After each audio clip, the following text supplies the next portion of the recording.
Hello guys, what's going on? Today I want to talk a bit about the Arcane Mage for 6.2.2, or well 6.2 overall. So what I'm going to talk about in this video is pretty much how viable and what I think about, the Arcane Mage in this patch, and specifically overall in Warlords of Draenor. So first off, I'm going to show you guys a couple of clips of me playing Arcane Mage in Arena. It's just a couple of fun clips, I guess. And this is going also to be a one-take video, so if there's any like commentary flaws, that's just how it is, I guess.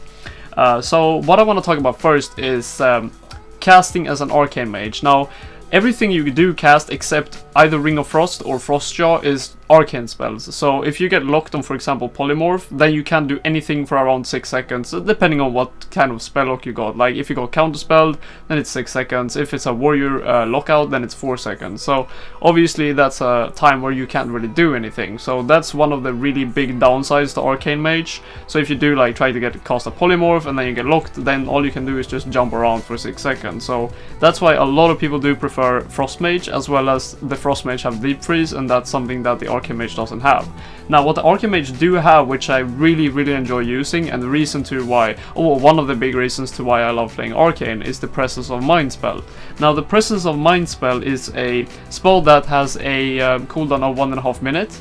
And when you do use it, you get one spell instant cast. So for example, that can be, it doesn't only apply to arcane spells, so it can be Frostjaw, for example, or a Ring of Frost, I do believe can be instant as well. I rarely use Ring of Frost, I'm not really sure there. But I do believe it becomes instant, and that counts for Polymorphs as well as Arcane Blasts, as well as, I don't know if there's any other spells honestly, but yeah, pretty much all the casts you do have, you can do instant. Well, this doesn't apply to Evocation, it doesn't give you all the mana instantly, that's not a thing, but you can, make, just for a fun thing, you can, Presence of Mind, make a table or something like that, the Mage Food or whatever. It's just, it borderline just makes any spell, your next spell insta-cast. So that's a really good thing. And then you have an ability called Cold Snap. And what the Cold Snap does is pretty much resetting the cooldown mainly of your Ice Block and then also your Presence of Mind. And it also heals you for 30% of your health, I believe it is. And this ability can actually be used offensive as an Arcane Mage. Now as a Frost Mage you usually just use Cold Snap as a defensive ability, as a heal, and as well as getting another Ice Block. You don't really... Well, you used to back in the days, you could use it offensively because you could get another Frost Nova, for example, or you could get a a second block to use for getting out of CC and stuff. But honestly, it's not used that much also as an offensive cooldown as Frost Mage. But now, these days, as an Arcane Mage, it's used all the time pretty much as an offensive spell, because Arcane Mages are really tanky, and that's the next thing I want to get into. So as you can see on the screen right now, I'm standing here with my Arcane Mage, and I'm gonna go over my talents. So as you see, I have Flame Glow. I'm gonna go over the important talents. So Flame Glow is a passive ability that pretty much just gives you a borderline damage reduction. It absorbs a certain amount of damage of the damage you take. Let's say you take 10,000 damage. It can absorb up to 1,848 for me damage out of that damage, against you up to 20% of each attack. So it's it's just a borderline damage decrease. And then we have the Cold Snap, obviously, as a defensive ability. It's just a heal pretty much and resets most of your big cooldowns. Then we have the Supernova, obviously, which is your burst ability. You can use Nether Tempest, but only in rated battlegrounds, so that's not really useful in Arena. Incanter's Flow is obviously the only way to go pretty much as an Arcane Mage. Rune of Power is completely useless, Mirror Image is kind of useless as well, because as Frost Mage they do cast Frost Bolts and it constantly slows people, but as Arcane it only casts Arcane Blast and it doesn't really do any damage at all. So Incanter's Flow is definitely the way to go.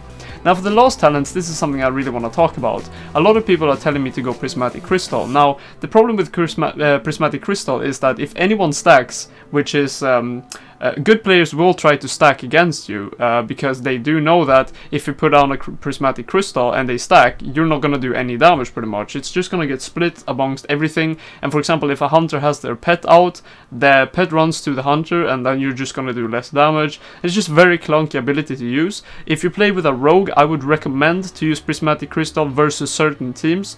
These certain teams could be, for example, Warrior Resto Shaman, it could be Warrior Resto Druid, it could be, for example, a I mean, DKs, it could be used versus DKs, but they have so many trinkets to like get out of stuns and stuff, so you can't actually pin them down. But any team that you can kind of easily pin down, and that doesn't have a healer with, for example, a shaman has the fire elemental totem. Make sure you kill that before you place your prismatic crystal, because if you don't, it's gonna get cleaved with the totem, right? So if you hit the warrior with the prismatic crystal, but the fire elemental is beside it, then it's gonna get 50-50 damage, so that's not really good. It just reduces your single target burst. So now why the Arcane Orb is so good, and I use it 99% of the time, is because it gives you Arcane stacks pretty much instantly. Like, you can get up to 4 stacks just instantly, and it's so amazing to use. And it has a 15-second cooldown. You don't really use it for its damage side, but just the stacks are amazing. So if you look on the screen right now, I'm gonna use it. I have 0 stacks, and now I have 4 stacks. And what I use these stacks for is just simply doing damage. Now, I'm gonna cast an Arcane Blast on this dummy right here. So as you can see, the Arcane Blast with 4 stacks had hit 36k. Now we're gonna wait for this to run out, and we're gonna see how much my Arcane Blast hits without any stacks. And if you know, don't have an Arcane Orb spec, normally how you would get these stacks is either using Arcane Explosion, which has a kind of small chance of giving you a stack every time you use it, or every time you use an Arcane Missile, or every single time you cast an Arcane Blast. So now let's see how much damage it does with only 0 stacks. As you can see, it only did 12,000 damage, so it's a big damage increase. If you have 4 stacks before bursting, you should always have 4 stacks before you start bursting in PvP. So the other reason to why Arcane Mages are very tanky is because of the glyph Spell Steal. Now what this glyph does is pretty much heals you for 4% of your maximum health whenever you do steal something. So the Spell Steal is usually very, very costly for Frost Mages. It costs like 37,000 mana, I guess, and you have like 160k mana. And as a Frost Mage, you don't really have that good mana regen. But as an Arcane Mage, you have really high mana regen, at the same time as your Spell Steal only costs 11k mana, so it costs like a third of the Frost Mage Spell Steal. So you can actually use this to your advantage, and versus, for example, Resto Druids, Arcane Mages are brilliant. You can keep Spell Stealing their HOTS to get additional heals, and every single time you do Spell Steal something, you also get healed for 4% of your health, which makes you kind of not killable versus, for example, a Warrior Resto Druid team. If the Resto Druid keeps healing the Warrior, then you can just Spell Steal all the HOTS and he will never really be able to kill you.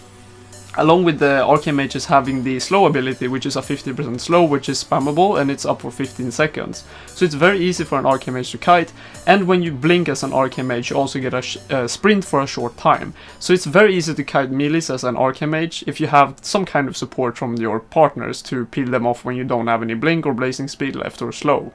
So for bursting, obviously you want to get 4 stacks, as I said earlier, so we're gonna get 4 stacks right here.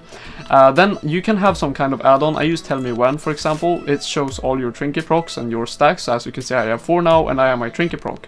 Now for bursting, you just use your use trinket, you use your Arcane Power, cast an Arcane Blast into Presence of Mind Arcane Blast, into Cold Snap Presence of Mind Arcane Blast, and then you finish off with using both your Supernovas.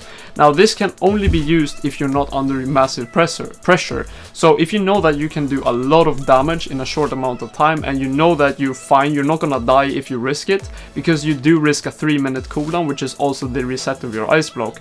So it's the thing with Arcane Mage is that if you do cast and you get locked, as I said in the start of the video, you can't do anything. And if you're setting up a burst and you're trying to kill someone and you start casting an Arcane Blast and you actually get locked on that because anyone trinkets and locks you, or you just didn't triple CC the team and you get locked, then you're not gonna kill. Like, that's just the way it is.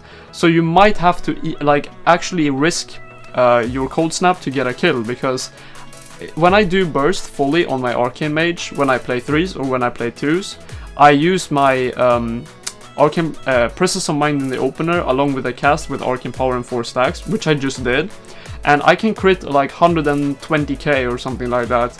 And then I use my Cold Snap, and then I use another Presence of Mind Arcane Blast, and I can do like 100k crit again. Or as you saw earlier, that I just did on the dummy, like 60,000 non-crit. So the Arcane Mage burst potential is massive, as well as the Arcane Missiles are very useful as well. I'm gonna get 4 stacks, there we go. And then you can see that the Arcane Missiles with the use trinket and my Arcane Power actually ticks for a lot. It ticks for 10k non-crits, so it is a very good option, like 14k there for example with all procs. It is actually an option if you know, I would really recommend using Arcane Missiles if you see that the target is about to run line of sight of you. So I'm gonna use this as an example, so I'm gonna get a couple of stacks here for Arcane Missiles, if it could be kind of giving me some.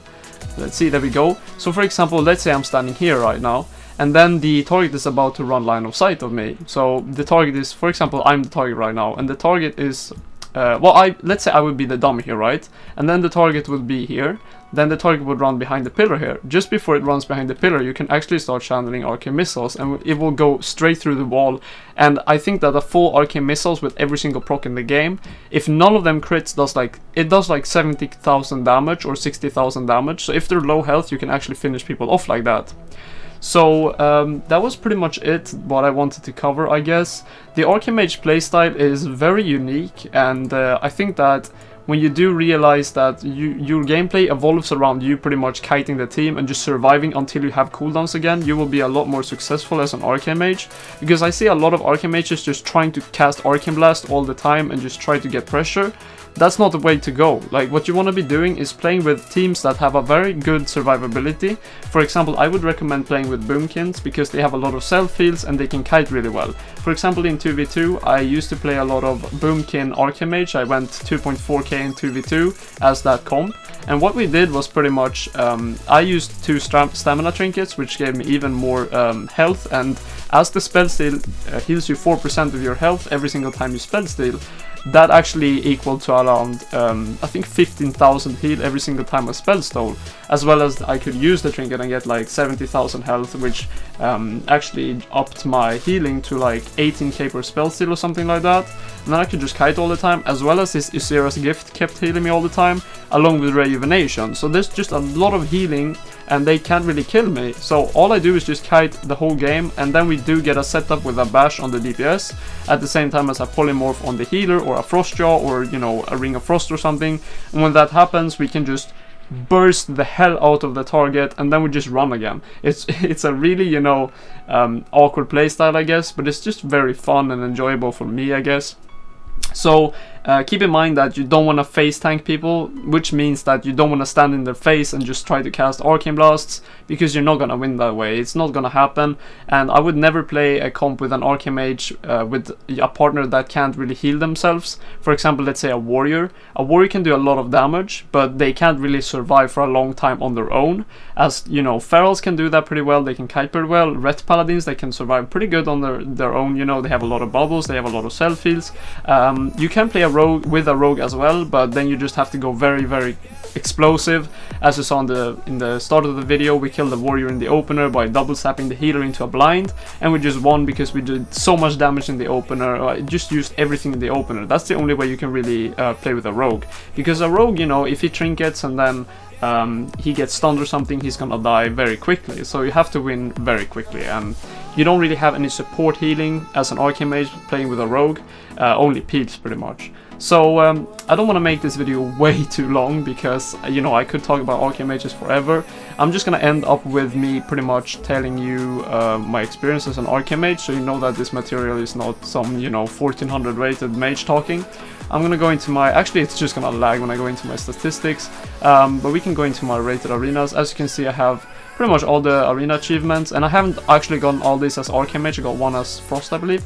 The highest as Frost, but I've been 2,562 as Arcane Mage, and that was in Prideful season. I do have the tabard right here, so you can see that I've actually been high rated as a mage. And then I got 2.4k last season, and then this season I haven't been super active because this season is kind of clunky. I don't really like it, so I've only, you know, played up to almost 1800 and stuff. I'm not really fully geared as well. Just as a last notice, I guess, you want to stack full mastery due to the same fact that, you know, you just want to set up one single burst. You don't want to try to do consistent damage as an Arcane Mage, that's not your thing. You just want to set up one huge burst, and what your mastery does is it increases your damage depending on how much mana you have. Just flat out damage increase. So if you have a lot of mana, like every single time you do a burst, you want to make sure you have 100% mana along with having 4 stacks of arcane charge. That's the most important things. Then if you do have trinket procs or 5 stacks of incanters flow, that's just bonuses pretty much. If you can get that, of course do it. But the most important thing is just that you have a what is called the not the trinket, 4 stacks of arcane charge. Sorry for that derp. And then you have your arcane power going, and then you just chug arcane blast and supernovas into the victim that's bashed, or you know, sheep shot or whatever. But yeah, you just want to stack full mastery. So obviously for weapon is Mark of the Bleeding Hollow, cloak enchant is mastery and speed, and neck mastery, rings mastery. It just gives you flat out more damage, and that's what you want. You don't want haste really, you don't need any haste, you don't need any versatility, you don't need any, you know, crit or anything. Crit is probably the most useless of them all. So yeah, the gearing is just flat out mastery. Obviously there's not, all pieces doesn't have mastery, but that's just the way it is. You can just go on my armory, I guess. I'm just called Spellcast if you want to check out the gearing. So I want to finish the video off with that. I hope you all enjoyed, and I do have a specific bursting guide on my other YouTube channel. I can just link that in the description. It's a complete, like, it's a macro, it's like a swifty one-shot macro, and it just includes every single spell that you can just press that macro and you will just burst pretty much. So that's it for this video. Hope you all enjoyed it, and see ya.